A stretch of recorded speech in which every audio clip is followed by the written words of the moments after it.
போய் வைத்தியம் பார்த்தோம். ஆனா செவிலியர்கள் கோபமா பேசுறாங்கன்ற ஒரு விஷயம் தான் பொதுமக்களுக்கு தெரியும். ஆனா செவிலியர்கள் ஏன் அந்த மாதிரி இருக்காங்கிறது உங்களுக்கு தெரியாது.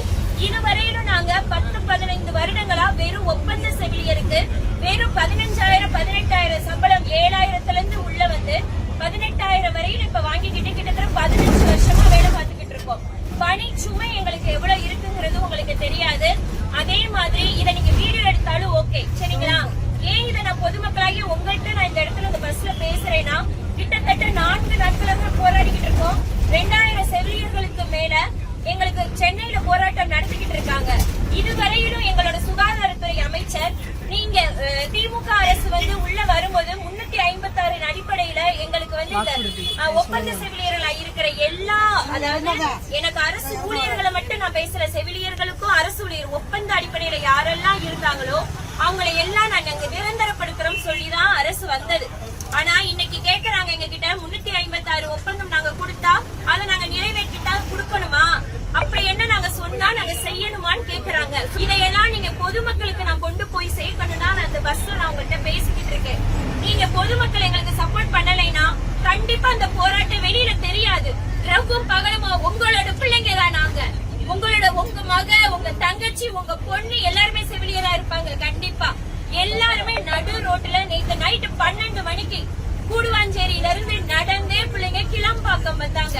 கிளம்பாக்கம் நைட்டு, அந்த நைட்டு இரவும் தூக்கமும் இல்லாம எதுவும் இல்லாம நாங்க போராடிட்டு இருக்கோம். ஆனா எந்த அளவுக்கு பொதுமக்களுக்கு ரீச் ஆயிருக்குங்கிறது தெரியல. தயவு செய்து இந்த இதுல இருக்கிறவங்க இத நீங்க ரீச் பண்ணுங்க. எல்லா நியூஸ் சேனலும் இதை அமுக்க பாக்குறாங்க, வெளியில கொண்டு வர மாட்டேங்கிறாங்க. நாங்க கிட்டத்தட்ட எத்தனையோ வருடங்களா இருக்கோம். மருத்துவ கல்லூரி டிஸ்ட்ரிக்ட் ஓபன் மட்டும் பண்ணா பத்துமா? அதுல போட வேண்டிய செவிலியர்களை போட வேண்டாமா? இத கேட்டா 8000 செவிலியர்களை நாங்க உடனே எப்படி நாங்க நிரந்தரப்படுத்துவோம் எங்களையே திருப்பி கேள்வி கேட்கிறாங்க. அப்படி இருக்கும்போது நடமாடும் மருத்துவம் மட்டும் உருவாக்க முடியுது அல்லவா? அவங்களுக்கு உங்களுக்கு வந்து நோய் கொடுக்கறாங்கல்ல, அவங்க எல்லாம் ஸ்டாஃப் நர்ஸ் படிச்சிருக்காங்களான்னு எனக்கு தெரியாது.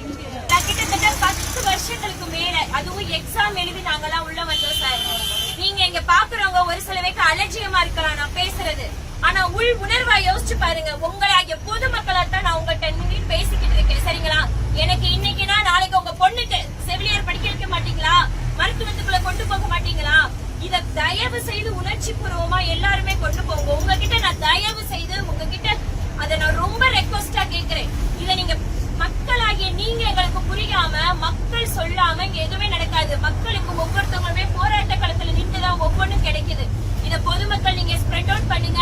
நிறைய பேரு வாட்ஸ்அப்ல பாக்குறீங்க, ஷேர் பண்ணி பாக்குறீங்க, சும்மா டான்ஸ் ஆடுறது அதையும் பாக்குறீங்க. எங்களை மாதிரி கஷ்டப்படுற மக்களுக்கு நீங்க இது பண்ணுங்க. உங்களுக்கு ஒண்ணுனா நாங்க தானே சார் வர்றோம், முடியாம ஓடி வர்றீங்க. அன்னைக்கு நாங்க ஸ்ட்ரைக் பண்ணிட்டு இருக்கோம். ராம்நாடு வெளியில இருக்கிற ஒரு இடத்துல ஃபிட் அடிச்சு ஒருத்தர் கீழே விழுந்தாரு. யாரு தூக்கிட்டு பண்ணானா நாங்க, அங்க நின்று செவிலியர்கள் தான் போராடிட்டு. ஆனா பொதுமக்கள்